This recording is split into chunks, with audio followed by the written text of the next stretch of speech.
vous emmène à New York avec la recette des cookies levain bakery. Ces cookies, c'est un peu le Graal, moelleux, fondant et bourré de pépites de chocolat.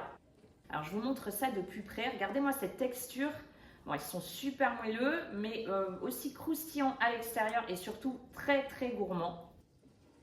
Dans cette vidéo, je vous montre toutes mes astuces pour les réussir à coup sûr. Allez, suivez-moi, on va se régaler.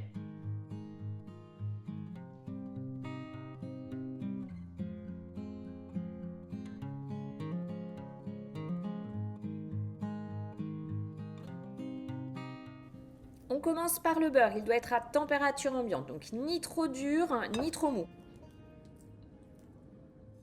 J'ajoute 65 g de sucre vergeoise pour un côté légèrement caramélisé et 50 g de sucre blanc pour équilibrer. A l'aide du fouet électrique, je bats le tout à vitesse moyenne jusqu'à obtenir un mélange bien crémeux. Ensuite, j'incorpore un œuf entier et je bats à nouveau pendant environ 30 secondes. Alors, respectez bien les ingrédients. Je sais qu'on va me demander, est-ce que je peux remplacer le sucre vergeoise par que du sucre? Non, il faut vraiment respecter pour avoir le résultat souhaité. Maintenant, place à la farine. Pour des cookies ultra moelleux, on va préparer ce qu'on appelle du cake flour. Je pèse 60 g de farine, j'enlève une cuillère à soupe et je la remplace par une cuillère à soupe de maïzena, enfin, de la poudre de maïs, type maïzena.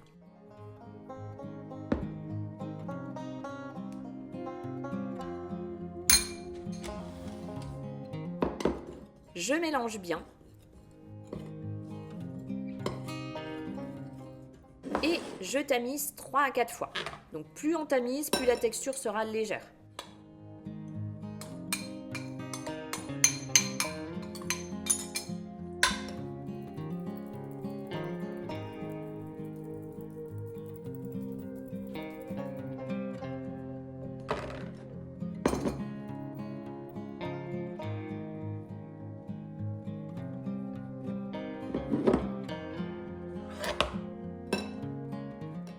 Vous voyez, je le fais en tout 3 fois et une 4e après que je vais mettre dans mon saladier. Donc je verse ce mélange tamisé dans mon saladier.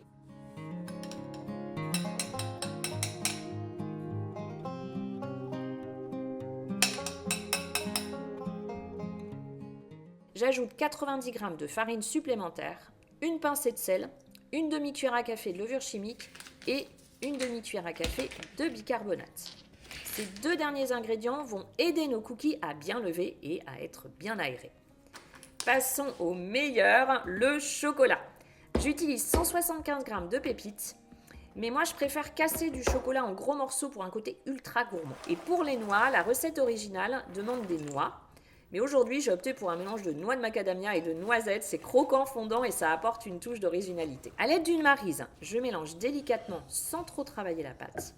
L'astuce, c'est de ne pas trop développer le gluten pour garder des cookies moelleux. Vous voyez, la pâte, elle est homogène, mais elle reste souple. Aux États-Unis, les cookies sont souvent énormes. Moi, je les divise en grosses boules, donc, mais pas si grosses qu'eux. Eux, ils le font avec cette pâte, ils font 4 à 8 cookies maximum. Je les forme à la cuillère à glace tout d'abord, puis ensuite légèrement entre mes mains. Je les dépose sur la plaque. Et ensuite, je les aplatis un peu et il ne faut pas hésiter à les reformer également pour qu'ils soient plus ronds et ils cuiront ainsi de manière uniforme.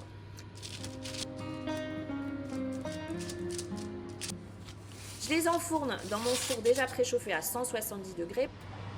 Bien sûr, adaptez ce temps en fonction de votre four. Moi, je les surveille pour qu'ils soient dorés mais encore moelleux à l'intérieur. Petite astuce perso.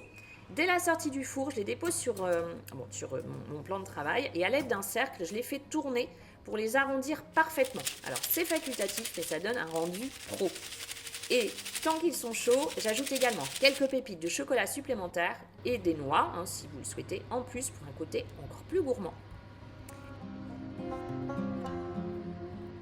Si cette recette vous a plu, n'oubliez pas de liker la vidéo, de vous abonner à la chaîne pour ne manquer aucune de mes recettes et d'activer la petite cloche pour être prévenu dès qu'une nouvelle vidéo sort.